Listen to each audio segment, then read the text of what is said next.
Ada beberapa cara terobosan ya berarti Dokter Umam yang sebetulnya bisa diupayakan saat ini ya.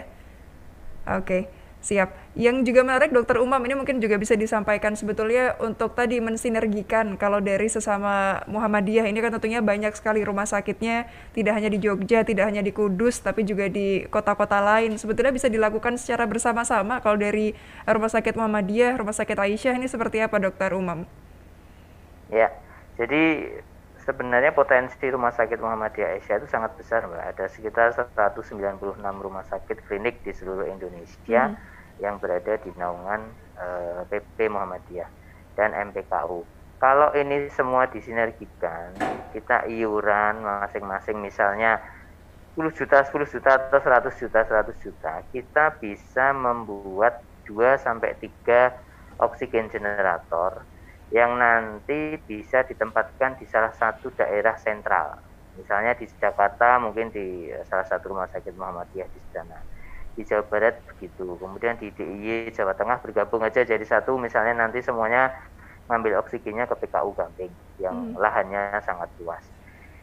Saya rasa itu solusi yang cukup bagus, tidak hanya untuk saat ini ketika terjadi krisis, tapi nanti setelah misalnya COVID pun hilang, kan rumah sakit ini tetap berjalan, oksigen tetap dibutuhkan. Nanti kita untuk RSMA seluruh Indonesia tidak akan lagi khawatir kekurangan oksigen karena kita bisa memproduksi oksigen sendiri. Mhm. Dan itu bisa didistribusikan bahkan untuk rumah sakit selain RSMA. Rumah sakit sekitar kita pun boleh nanti beli oksigen di oksigen generator kita. Itu saya rasa cukup menjadi solusi nanti Mbak kalau bisa dibicarakan secara nasional. Mhm.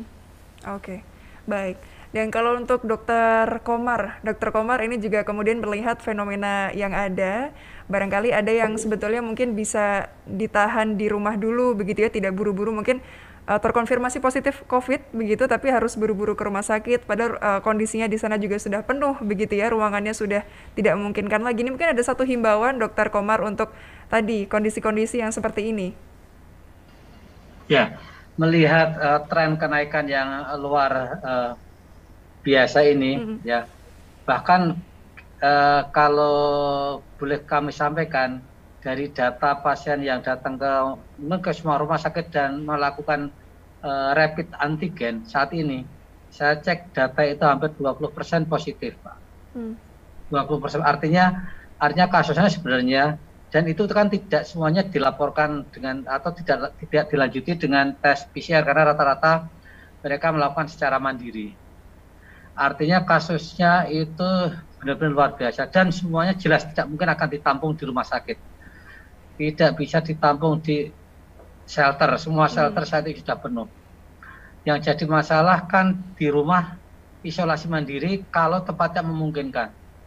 Ada beberapa wilayah yang tidak memungkinkan saudara-saudara itu isolasi mandiri karena masih ada resistensi dari lingkungan kalau kawasannya padat. Mhm. Nah, ini yang jadi problem. Jadi bagaimana uh, selama di rumah masih memungkinkan untuk isolasi mandiri, lebih baik tetap di rumah dengan kondisi kayak begini. Tapi tidak semua warga, terutama di kota ya Mbak, kita lihat jadi di Ya. kota Jogja, jadi tidak semua wilayah, tidak semua warga mempunyai tempat tinggal yang memungkinkan untuk isolasi mandiri. Itu yang terjadi saat ini, sehingga tetap protokol kesehatan itu wajib dan mutlak harus disadari oleh semua warga. Barangkali itu, Pak. Mhm. Tetap protokol 5M-nya ya, Dokter Komar ya, itu menjadi Iya, itu yang wajib harus ya. iya. Baik, baik. Karena kita keterbatasan waktu, Dokter Komar, Dokter Umam, dan juga Dokter Hilal. Mungkin terakhir masing-masing secara singkat, saya ingin ke Dokter Hilal dulu. Dok, ada yang bisa disampaikan kepada pemirsa TV-mu, baik yang sekarang sehat walafiat begitu ya, atau yang sekarang katakanlah ada gejala atau kemudian juga terkonfirmasi positif. Ada satu pesan himbauan, Dokter Hilal, silahkan. Oke, kepada seluruh pemirsa, kami tetap menghimbau, kami selaku pengelola rumah sakit itu penuh dengan keterbatasan dan itu tidak akan bisa kita selesaikan semuanya. Maka kami minta bantuan dari seluruh masyarakat agar tetap melaksanakan protokol kesehatan, menjaga jarak, mencuci tangan, menjaga mobilitas, menghindari kerumunan, dan menjaga kesehatan diri setiap hari. Apabila ada yang terkonfirmasi, segera melakukan pemeriksaan, dan apabila masih ada gejala ringan, bisa isolasi mandiri di tempat-tempat yang disediakan oleh pemerintah maupun pihak swasta.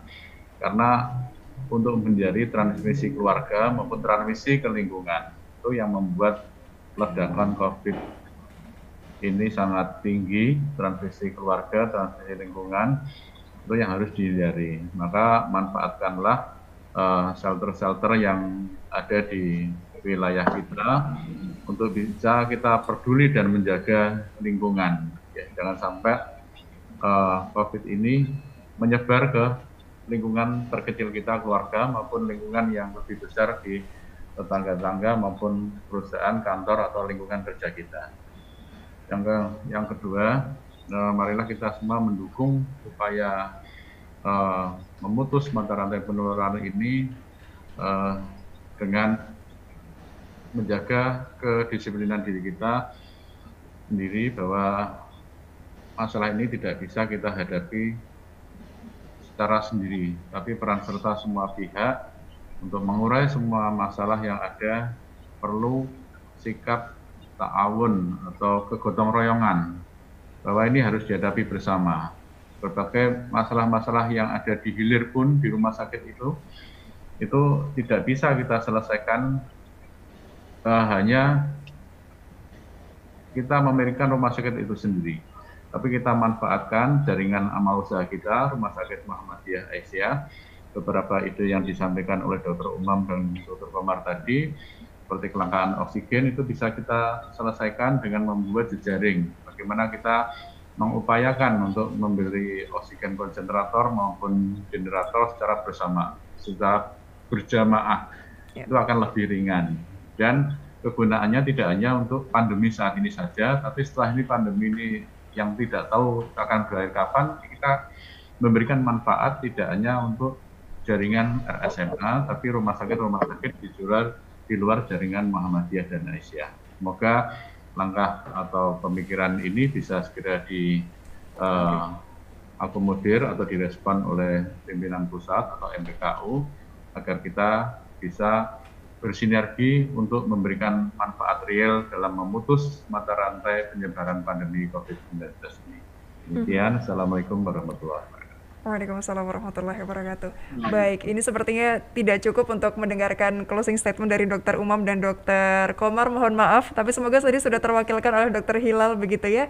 Kuncinya pemirsa TVmu, disiplin dari diri sendiri, insya Allah tetangga kita, saudara kita, keluarga kita, teman-teman kita juga bisa terjaga dari COVID-19. Terima kasih banyak Dr. Umam, Dr. Hilal, Dr. Komar.